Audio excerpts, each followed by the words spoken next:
dhalata wadanka Hindiya ayaa guursatay mas khabiir ah sida uu ku waramayo wargeys laga leeyahay wadanka Hindiya ayaa sheegay haweeney 30 jir ah ayaa loo guuriyay mas khabiir ah kaas oo la sheegay inay jecleyd muddo 3 sano ah. Sababta arooskan u dhahay ayaa la sheegay tuulada gabadhan ay ka soo jeeda ayaa laga aaminsan yahay qofkii guursada mas ay tuuladan u horseedayso nasiib wanaagsan iyo horumar aan la maleysan karin.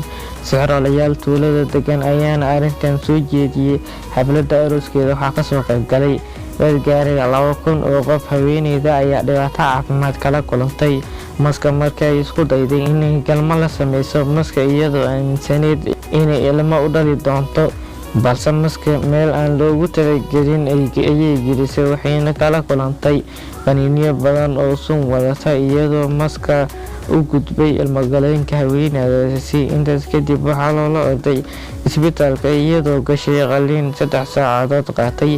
Dhakhaatiirta ayaa sheegay in ilmo-galeenka haweeneydaasi dhaawacyo fara badan uu geystay maska sidaas daraadeed ay waxna dhali karin. Ugu dambeyntii waxay ku soo laabatay tuuladii iyadoona xabsiga loo taxaabay sicir-olayaashii.